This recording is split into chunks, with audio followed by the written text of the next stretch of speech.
लो सुनिधि दीदी, मैंने चाय बना दी है। अब आप जाकर इसे मामा जी को दे दीजिए। क्यों, तेरे पैरों में क्या मेहंदी लग रही है जो मैं मामा जी को चाय लेकर आऊं? यह काम तो तू भी कर सकती है। अरे दीदी, मेरे पास और भी तो बहुत सारे काम है करने को। आप दे आओगे तो क्या घिस जाओगी? तभी बाहर से मम्मी चिल्लाई, अरे ये दोनों बहनें रसोई में क्या कर रही हो?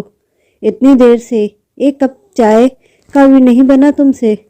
मामा जी कितनी देर से बैठे हुए हैं। चलो जल्दी करो, दोनों चाय लेकर आओ। ऐसा सुनकर छोटी रीतू गुस्से से दंदनाती हुई कमरे में चली गई।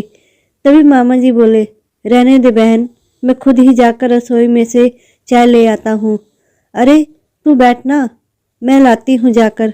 पता नहीं लड़कियों को क्या हो गया है, कोई आ जाता है तो एक कप चाय देना भी भारी हो जाता है इनसे। तू रुक भाई, मैं ही लेकर आती हूँ।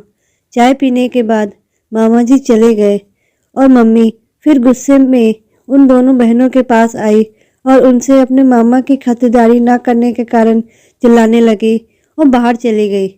तब सुनिधि को रीतू के ऊपर कुछ शक होने लगा और उसने पूछा, रीतू, तुम वैसे तो इतना सारा काम भाग भाग के करती हो, किंतु जब भी मामा जी आते हैं मैंने देखा है ना तो तू उनके पास जाती है, ना ही उनकी कोई खातिरदारी करती है, ना ही उनसे ठीक ढंग से बात करती है। कभी पड़ोस में रहने वाले मामा जी के घर जाती तक नहीं है, जबकि मामा जी तुझे कितना प्यार करते हैं। दीदी, मुझे इस बारे में आपसे कोई बात नहीं करनी। क्यों नहीं करनी बात? बता तो सही, आखिर बात क्या है? सुनिधि की बात सुनकर ऋतु बोली, दीदी, जब आप लोग कोई घर पर नहीं होता और मैं अकेली होती हूँ तब अक्सर आते हैं और मेरे साथ गंदी गंदी हरकतें करते हैं, यहाँ तक कि गलत तरीके से मेरे ऊपर हाथ भी फेरते हैं। मुझे उनसे बहुत घिन आती है और जब मैं मना करती हूँ तो मुझे धमकाते हैं। मैंने एक दो बार मम्मी से भी यह बात कहने की कोशिश की, किंतु मम्मी ने बात हंसी में उड़ा दी और कहा, अरे बेटा, वो तो मजाक करते हैं।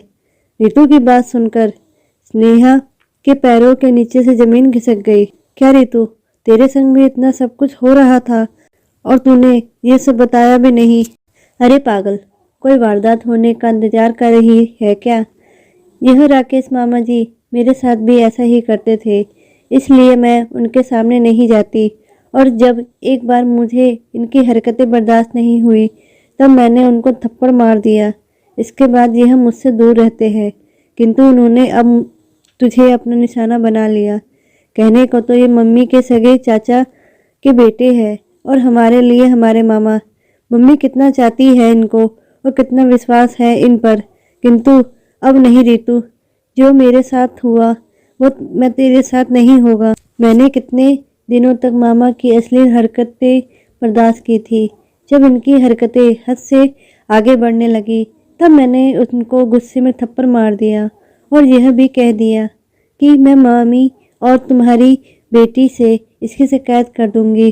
तब उन्होंने मुझसे माफ़ी मांगते हुए कहा था कि आज के बाद मैं ऐसी कोई हरकत नहीं करूंगा और तुम घर पर ये बात मत कहना। और मैं भी उस समय बदनामी के डर से चुप हो गई, क्योंकि कितना भी हो ये समाज आज भी लड़कियों को ही गलत साबित कर देता। किंतु मेरी बहन, अब तुझे डरने की कोई ज़रूरत नहीं है। जितना तू डरेगी ऐसे लोग तेरा गलत फ़ायदा उठाएंगे। अब हम मम्मी पापा से खुलकर इस बारे में बात करेंगे और मामा जी को भी सबक सिखा कर मानेंगे। जो मेरे साथ हुआ वो तेरे साथ कभी नहीं होगा। ये सुनकर ऋतु रोते हुए अपनी बहन सुनिधि के गले लग गई। हाँ दीदी, अब डरने की ज़रूरत हमें नहीं, मामा जी जैसे जानवरों को है और इसका अंजाम उन्हें भुगतना ही होगा।